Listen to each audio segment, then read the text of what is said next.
Assalamualaikum warahmatullahi wabarakatuh. Halo teman-teman semua, apa kabar? Semoga selalu sehat walafiat ya. Dan untuk teman-teman yang sedang latsar, semoga selalu semangat. Selamat datang di podcast Latsar ASN Beraneka bersama dengan saya Siska Novianti, CPNS dari Diskom Info Kabupaten Batang. Kali ini saya tidak sendiri karena saya ditemani oleh dua rekan saya. Yang pertama ada Mbak Rita Rani.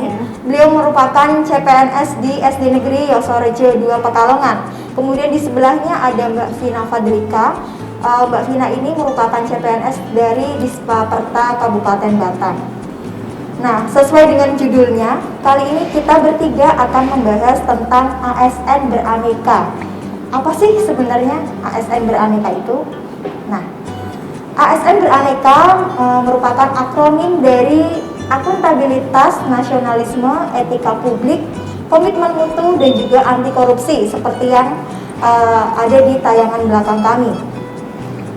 Penasaran bagaimana implementasi dari ASN beraneka?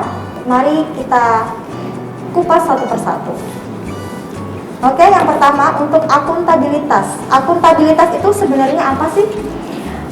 Jadi akuntabilitas itu merupakan suatu bentuk pertanggungjawaban dan amanah terhadap pekerjaan kita.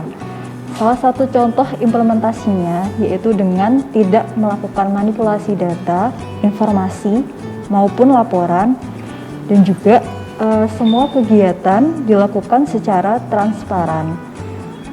Dan salah satu contoh yang lain yaitu kita tidak boleh melimpahkan tanggung jawab pekerjaan kita kepada orang lain secara semena-mena. Oke, mungkin dari Mbak Rani mau menambahkan? Kalau nilai akuntabilitas menurut saya sebagai seorang guru yaitu dengan cara salah satunya mencapai kesuksesan pembelajaran yang telah direncanakan. Jadi menjadi seorang guru yang profesional juga, Mbak Siska.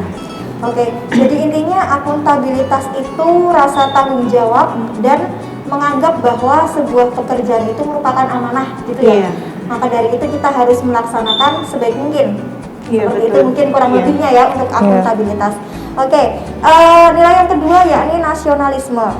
Nasionalisme itu apa sih sebenarnya? Kalau nasionalisme menurut versi saya itu merupakan rasa cinta individu terhadap bangsanya, bisa dibuktikan dengan pengamalan sesuai dengan Pancasila. Itu ya, Pancasila kan berarti ada 5 sila di situ. Nah, kemudian untuk implementasinya seperti apa? Saya ambil untuk implementasi dari sila pertama, yakni ketuhanan yang Maha Esa. Misalnya, kita merasa takut untuk berbuat salah atau berbuat semena-mena atau memberikan pelayanan buruk kepada masyarakat, karena kita sadar ketika kita bekerja itu kita diawasi oleh Tuhan gitu ya. Maka dari itu kita harus memberikan yang terbaik. Seperti itu sih. Mungkin ada yang ingin menambahkan? Kemudian juga kita bisa melakukan menghargai, menjunjung tinggi keberagaman yang ada di Indonesia, karena kita adalah negara yang sangat kaya akan budaya dan keberagamannya sesuai dengan nilai dari implementasi nilai sila Pancasila ke sila ketiga Persatuan Indonesia.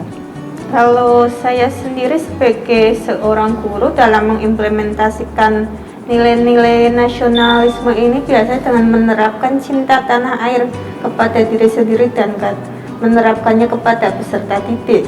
Dengan salah satunya seperti bulan ini kita memasuki bulan Agustus, yaitu kita ketahui bahwa bulan Agustus itu merupakan HUT RI Republik Indonesia yang ke-76.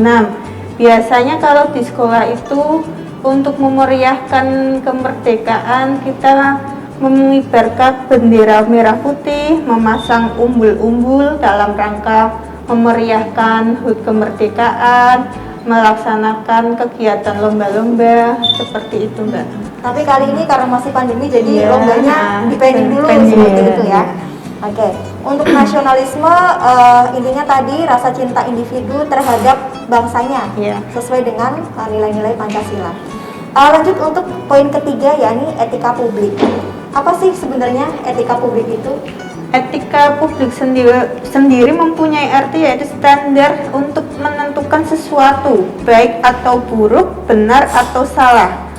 Ketika saya sebagai seorang guru ada tamu atau ada orang tua peserta didik yang berkunjung ke sekolah, saya sebagai seorang guru harus bisa melayani peserta didik maupun orang tua itu dengan ramah, sopan, salam, senyum, dan santun.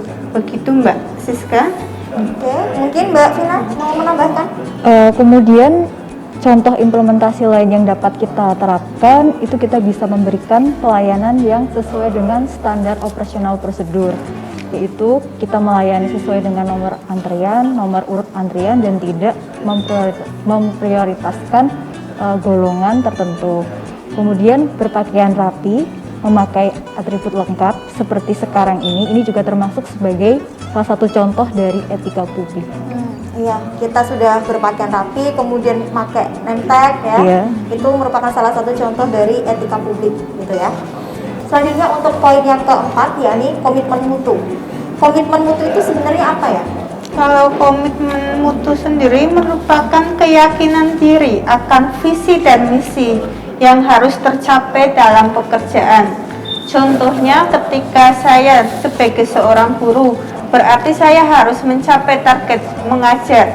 Walaupun seperti kondisi di tengah pandemi seperti ini, kita tetap harus menjaga loyalitas kita dalam mengajar, walaupun pembelajaran itu dilaksanakan secara daring.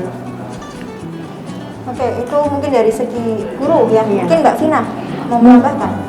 Mungkin kita bisa bekerja secara efektif, efisien, melakukan inovasi, memanfaatkan teknologi untuk meningkatkan komitmen mutu di lingkungan kerja kita.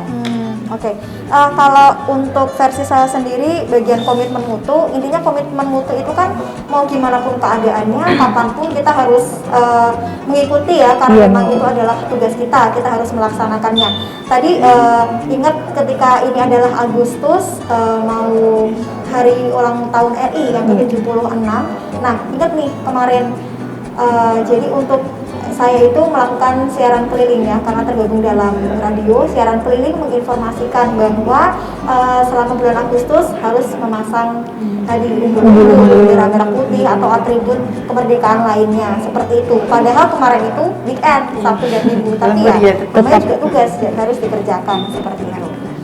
Selanjutnya untuk poin terakhir yakni anti korupsi. Kata-kata yang sudah tidak asing lagi mungkin ya kita selalu dengar. Anti korupsi itu sebenarnya apa sih Pak? Jadi anti korupsi itu merupakan sikap dalam menolak secara tegas untuk tidak memperkaya diri sendiri yang dapat merugikan keuangan negara. Sebagai contoh adalah tidak mengadakan pungli ketika menangani administrasi pelayanan, ataupun tidak melakukan menggelapkan dana negara untuk hanya memperkaya diri sendiri. Termasuk tidak korupsi waktu ya Mbak. Iya. Misal ketika kita datang dan pulang bekerja sesuai dengan jam masuk dan jam pulang. Dan kalau di sekolah, saya sendiri kan sebagai seorang guru, biasanya kalau di sekolah ada laporan pertanggungjawaban bos, laporan itu dipajang di papan pengumuman gitu Mbak. Oke, itu untuk menghindari korupsi tadi ya Iya. berarti ya. Nah, ASN memang harus punya aneka sepertinya ya, harus punya akuntabilitas, kemudian nasionalisme, etika publik, komitmen mutu, dan juga sikap anti korupsi untuk melayani masyarakat. Nah, semuanya memang harus berawal dari diri kita dan juga harus dimulai sedari dini ya, karena kalau bukan kita siapa lagi, dan kalau tidak dari sekarang mau kapan lagi, seperti itu kan ya. Nah, mungkin untuk diskusi sharing hari ini cukup ya Mbak Vina dan juga Mbak Rita. Terima kasih untuk teman-teman yang sudah menyaksikan podcast kami. Jangan lupa untuk like, komen, dan juga share sebanyak-banyaknya. Saya, kemudian Mbak Rita dan juga Mbak Vina pamit undur diri. Sampai ketemu di kesempatan berikutnya. Wassalamualaikum warahmatullahi wabarakatuh. Bye.